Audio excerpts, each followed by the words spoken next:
네, 미국과 일본이 금리 결정을 앞두고 있는 상황이죠. 일본은 당장 오늘 결정을 하게 되고 미국 같은 경우에는 다음 주에 우리가 설 연휴를 갖는 동안 결정을 하게 되는데 과연 미국과 일본의 금리 차가 더 축소가 될 수 있을지 오늘 전망하면서 투자 전략 세워보는 시간이죠. 네, DS 투자증권 양혜정 투자전략 팀장하고 같이 얘기를 나눠보겠습니다. 어서 오십시오. 네, 어서 오세요. 안녕하세요. 네. 네, 일단 트럼프 행정부가 출범한 네. 이후에 미국 증시는 지금 상당히 긍정적으로 가고 있는 상황입니다. 네. 우리 증시도 또 미국의 훈풍을 앞으로는 받을 수 있을지 일단 트럼프 행정부 출범 이후의 증시에 대해서 어떻게 판단하고 계십니까?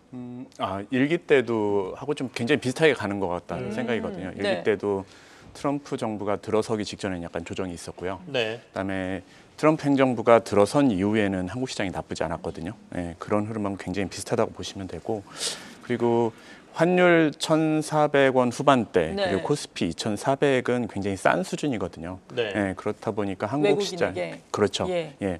그렇다 보니까 한국 시장의 어떤 지금은 약간 소위 말하는 뭐 밸류 트리거라고 될까요? 그게 좀 발현되는 그런 구간이라고 좀 보시면 될 것 같고요.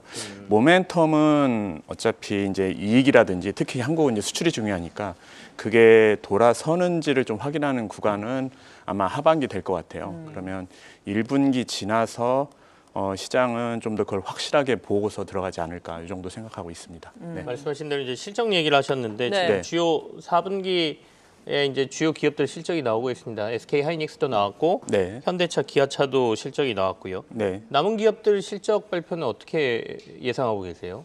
그러니까 일단 뭐 전자는 약간 실망하긴 했지만 네. 하이닉스랑 네. 자동차들은 그래도 꽤 나쁘지 않았거든요. 음. 근데 지금 좀 이렇게 주목해야 될 부분은 그동안 실적이 좀 기대감이 높았던 기업들, 그러니까 최근에 이제 주가 흐름이 좀 좋았던 뭐 방산이든 뭐 기계든 그다음에 화장품 이런 것들이거든요. 그런 부분들은 4분기 때 보통 이게 실제 영업의 어떤 실적과 관계없이 약간 좀 빅베스나 이런 것들이 많은 경향이 있어서 약간 실망을 할 수가 있어요. 그런 부분이 아마 조정으로 나오지 않을까. 그리고 4분기 실적이 끝나고 나서 이게 중요한 거는 어차피 이제 내년 아니요, 이제 올해죠. 1분기 네. 실적이겠죠. 그 1분기 실적까지 이제 좋아질 만한 것들을 찾는 그런 과정이 좀 있을 것 같아요. 그 반등 과정. 그러면 아마 이제 반도체라든지 조선이라든지 이런 쪽으로 좀 더 보지 않을까 네. 이 정도 생각을 하고 있습니다. 네.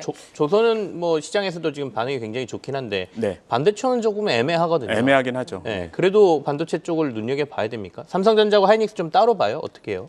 뭐 올해 같은 경우에는 그 닉스는 매크로하고 좀 관계없이 움직이는 주식에 가깝고 전자는 약간 매크로 변수 움직임이 중요하거든요. 그러면 아마 1분기 때 1월, 2월에 네. 미국 ISM 제조업 지수가 어떻게 나오느냐 이 부분을 더 눈여겨볼 필요가 있지 않나 이렇게 생각을 하고 있습니다. 네, 네. 그렇군요. 그리고 트럼프 행정부 출범 이후에 계속해서 행정명령 내리고 있고 네. 참 바쁘게 움직이고 네. 있는 상황입니다. 네. 그 가운데서 우리나라가 상당히 관심을 갖고 있는 것이 IRA와 관련해서 어떻게 또 수정이 될 것인가 지금 움직임이 나오고 있는 상황, IRA 네. 폐지 쪽이라던가 아니면 뭐 보조금 축소라던가 이런 부분에 대해서 물론 우리가 지켜봐야 되겠지만 어떻게 대응을 해야 되겠습니까? 그러니까 IRA의 그 기본은 어차피 바이든 정부의 정책이었잖아요. 네. 그럼 트럼프 정부는 새로 들어선 정부이기 때문에 분명 그거와 반대되는 정책을 할 수밖에 없는데 네. 기본 그 기조는 미국 정부가 추구하고 있는 기본 기조는 미국 내에 공장을 짓고 생산을 해라. 그러니까 미국 제조업 부흥이잖아요. 그러다 보니까 그 방향은 동일하다고 저는 생각을 해요. 대신 IRA가 보면은 일단 보조금을 주다 보니까 재정 부담이 크고 그런 부분은 분명 축소하겠지만 관세 정책의 기본 의도 자체는 미국의 공장을 지어라기 때문에 네네. 그리고 미국 내에서 생산을 하고 네. 그다음에 중국하고의 거리를 두겠다는 게 기본적인 의도가 계속 깔려 있는 거잖아요.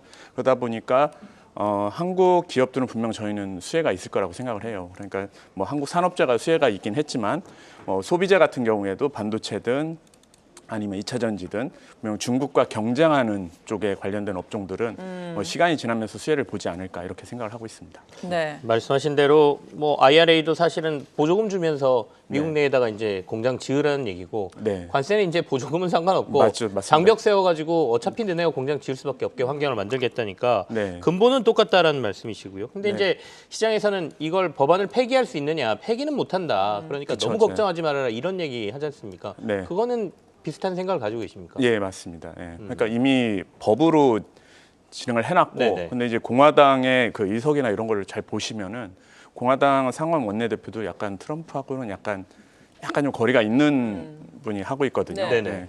그런 부분에 대한 설득 과정 그리고 법안을 갖다가 실제 진행하는 과정, 일기 때도 그랬는데 네네. 실제 행정명령하고 법으로 진행하는 것에는 보면 1년 이상의 격차가 있어요. 예, 그러다 보니까 그런 과정도 필요하기 때문에 예, 당장 뭔가 크게 우려할 필요는 없지 않나 이렇게 생각하고 있습니다. 그렇다면 2차 전지에 대한 투자 의견은 어떻게 주시겠습니까? 아마 중국과 경쟁에서 떨어진, 그러니까 우리나라에 직접적으로 수혜를 볼 수 있는, 미국에서 직접 한국 기업 중에서 직접적으로 뭔가 수혜를 볼 수 있는 그런 기업들이 아마 수혜를 보지 않을까.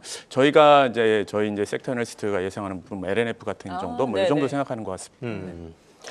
오늘 이제 시장에서 가장 눈여겨보는 거는 일본 중앙은행의 금리 결정 아니겠습니까? 네, 지금 시장 예상이 약간 뭐 인상 쪽에도 있는 것 같긴 한데 네. 증시가 이렇게 오르는 거 보면 인상 안 할 수도 있다 이런 의견도 있고요. 어떻게 전망을 하고 계시고 만약에 인상을 한다면 네. 지난번처럼 엔캐리드 청산 뭐 이런 이슈 때문에 시장이 크게 뭐 네, 타격을 받을 만한 이슈로 보고 계시는지가 궁금합니다. 일단 결론은 뭐 지난번처럼 네. 큰 타격은 없지 않을까. 네. 인상한다 하더라도 네, 네, 네. 그때는 지난번에는 미국 금리 인하 여부도 함께 걸려 있었고, 그렇죠. 그다음에 미국 대선 불확실성도 함께 걸려 있었어요. 네, 그게 같이 있었는데 그게 이미 해소가 됐고, 네. 그리고 엔캐리 청산이 그때 한번 일어난 상황이었기 때문에 일부 이제 추가 인하될 청산될 가능성도 그렇게 규모도 크지 않을 것 같다 정도 이렇게 예상해 볼 수 있을 것 같고요. 네. 아마 인상은 하지 않을까 저희는 이렇게 조심스럽게 생각을 하고 있고요. 그리고 어차피 인상을 하지만 미국이 또 금리 인하 사이클로 들어가기 때문에 전체적인 글로벌 유동성에는 크게 뭐 영향을 주지는 않을 것 같다. 이 정도 생각해 볼 수 있을 것 같습니다. 오늘은 인상할 것 같다. 그러면 1월, 3월에는 그러면 인상 안 하고 그렇죠. 뭐 네. 연내에 어느 정도까지 일본은 인상 가능성이 있다고 보세요? 일본 같은 경우에는 한 두 번 정도이지 않을까 저희는 그렇게 생각을 하고 있고요. 미국 금리 인하는 만약에 상반기에 한번 내릴 수 있는 환경이 되면은 네. 올해 연간으로 한 3번 정도는 충분히 가능하다. 이렇게 생각을 하고 있습니다. 네. 그렇군요. 네. 그리고 미국 같은 경우에는 앞서 말씀드린 것처럼 네네. 다음 주에 또 FOMC가 열리게 되는데 동결이 지금 뭐 거의 뭐 기정사실화되고 그쵸, 있는 예. 분위기이긴 한데 네. 트럼프 미국 대통령이 금리 인하하라고 또 압박을 하고 있는 상황이잖아요. 네네네. 참 얘기를 적극적으로 하고 있는데 어떤 영향을 받을까요? 아마 네. 뭐 그러니까 일기 때도 항상 그렇게 내리라고 그러니까요, 했었거든요. 근데도 올렸잖아요. 네, 근데 지금은 어차피 금리 인하 사이클이기 때문에 네. 예, 그거에 맞춰서 약간 보여주는 그 발언을 하지 않았나 이 정도 생각을 하고 있고요. 금리는 이번에는 동결을 할 가능성이 굉장히 높습니다. 네. 왜냐하면은 정책에 대한 불확실성도 있지만 그 물가가 지금 인플레이션 잔재가 아직 조금 남아 있거든요. 네. 특히 그리고 계절적으로 보면은 1월, 2월이 약간 계절성이 좀 높은 시기예요. 그러다 보니까 물가 지표가 좀 높게 나옵니다. 네. 물론 이제 계절 조정을 해가지고 그걸 낮추기는 하지만 그렇다 하더라도 계절적으로 높은 시기에 이게 컨센서스보다 약간 좀 예상치보다 높게 나오면은 시장이 약간 충격을 받을 수 있거든요. 금리 인하를 좀. 그래서 그 부분 때문에 저희가 생각할 때는 인플레이션 지표가 약간 1월, 2월에 네. 확인하고 금리 인하를 하지 않을까. 예, 그러면 3월 정도가 되지 않을까 이렇게 생각을 해보거든요. 근데 그때 나쁘지 않으면은 상반기에 금리 인하를 한번 하고 하반기는 물가가 굉장히 편안합니다. 네. 예, 그러면 2번 정도 인하가 충분히 가능하기 때문에 그래서 아마 시장도 하반기 인하 가능성이 더 높기 때문에 1분기 때 아마 그걸 확인하는 과정을 한번 거치고서 시장도 더 활발하게 움직이지 않을까 이렇게 생각해 볼 수 있을 것 같아요. 네. 당장 1월에 FMC는 인상할 가능성은 좀 낮아 보이고 네네. 한다면 3월쯤이다 이런 네, 말씀이시네요. 그렇게 예상을 하고 있습니다. 그럼 올해 총 2회 예상을 하시는 거예요? 저희는 상반기 한번 내릴 예. 수 있으면은 하반기는 2번이 가능하거든요. 그러면 3번 정도. 만약에 상반기에 못 내리면 두 번 두 번이 이렇게 되는 보시는군요. 거죠. 네네.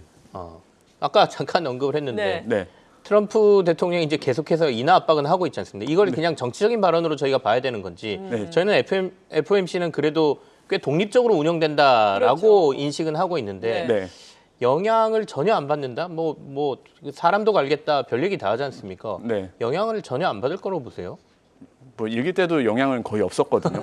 영향도 없었고 그리고 네. 어차피 파월 의장 자체가 1년이 어차피 임기가 조금밖에 안 남았습니다. 네, 얼마 안 남았기 때문에 네. 굳이 지금 와가지고 할 필요는 없지 않나. 네. 네. 그리고 긴 설 연휴 앞두고 있잖아요. 네네. 설 연휴를 앞두고 오늘 우리 시장이 비교적 강하게 움직이고 있어요. 외국인의 순매수 유입되고 있는데 어떤 전략이 향후 좀 중장기적으로 보다면은 필요할 것 같으세요? 그러니까 한국 시장이 지금 상반기 때 좀 약간 이제 싸다는 인식도 있었지만 사실 지금 한국 시장은 약간 매도 공백입니다. 그러니까 개인들은 아시겠지만 다 그 미국 시장으로 많이 갔잖아요. 네네. 그러다 보니까 많이 팔았습니다. 매도 자체가 거의 없고요. 연기금은 뭐 언론에서도 많이 나왔겠지만 타겟하던 그 비중 있지 않습니까? 네네. 한국 시장 비중 자체가 지금 예상보다 낮아져 있습니다. 왜냐하면 주가도 많이 빠졌고 지난 2, 3년 동안 계속 팔았거든요. 네, 그러면 매도 자체가 거의 없는 상태고 외국인은 어차피 한국 수출이나 이런 지표 보고 이제 대응을 할 텐데 외국인도 작년에 샀던 물량은 다 팔았거든요. 네, 네네. 그러면 언제든 들어올 수 있는 물량인데 들어왔을 때 위에서 팔 수 있는 물량이 없기 때문에 반등이 생각보다 강할 수가 있거든요. 네, 그런 부분을 좀 주목해야 되고 설 연휴나 이런 부분에서 과거 경험상으로 보면은 설 연휴 전에 한번 차익 실현이 있었어요. 어제가 그랬던 것 같아요. 네, 어제가 그랬던 것 같고 보통 보면은 설 연휴 지나면은 네. 다시 또 사기 때문에 그래서 지금 굳이 뭐 그거에 과하게 반응할 필요는 없지 않나. 굳이 뭐 미리 차익 실현 해놓고 네. 가지 않아도 큰 부담은 없지 않나 이 정도 생각해 볼 수 있을 것 같습니다. 매도 공백이란 말을 되게 오랜만에 들은 것 같습니다. 계속해서 저희가 작년에 매도 공격을 받았기 때문에 네, 맞습니다. 네. 말씀하신 것처럼 매도 공백이라는 얘기는 누군가가 매수를 언젠가 조금이라도 강하게 하면 시장은 강한 반등으로 올 수 있다 이렇게 해석하는 거지 않습니까? 맞습니다. 네, 보통 한국 시장이 매도 공백의 가장 대표적이었던 시기가 네. 2009년. 2009년. 네, 그다음에 2020년이었거든요. 네, 그때 그런 시기에 항상 위기가 지나고 네. 반등이 나올 때 항상 그 구간이 있거든요. 단기적으로. 그 구간을 네. 수익을 좀 내는 것도 괜찮지 않을까. 기대가 좀 되긴 하는데 그러네요. 저희 설 연휴 이후에 이제 네. 이 매도 공백에 뭔가 강한 매수세만 들어와 주면 네. 강한 반등이 좀 나와주기를 기대는 하는데요. 우리 디스증권은 작년에 올해 증시 전망을 상저하고로 보셨나요? 어떻게 보셨어요? 아마 약간 상저하고가 되지 않을까 저희 그렇게 생각하고 있습니다. 근데 지금도 변화가 없으니까 네네네. 상반기에 지금 그래도 출발이 좀 좋지 않습니까? 출발이 좋은데 아마 1분기 실적도 나올 네. 때쯤 네. 하면은 아마 또 한 번에 좀 움직임이 있을 거고요. 그다음에 3월에 FOMC에서 이제 금리 인하를 하냐 네. 안 하냐의 여부. 네. 그거에 따라 이제 금리가 결정이 될 텐데 올해 시장에서 가장 중요한 변수가 사실 금리인데 그 금리가 이제 물가잖아요. 그러니까 올해 5%를 가냐 안 하냐 가지고 미국 국채 금리 기준으로 네네네. 시장이 약간 많이 관심을 가졌기 때문에 그 부분을 계속 주목해 봐야 되는데 1분기가 아마 그 정점이지 않을까 그렇게 생각을 하고 있습니다. 네, 알겠습니다. 그때가 또 기회가 될 수도 있겠네요. 네. 밸류의 또 트리거 포인트도 될 수 있는 시점이다라고 우리 증시에 대해서 긍정적으로 평가를 해주셨으니까 수급의 빈집에 수급이 좀 들어오면서 네. 올라가기를 기대를 해보겠습니다. 양혜정 DS투자증권 투자전략팀장이었습니다. 감사합니다. 네, 감사합니다. 계속해서 다양한 경제 이슈를 알고 싶다면 구독과 좋아요, 알림 설정 부탁드립니다. AI 캐스터 권미정이었습니다.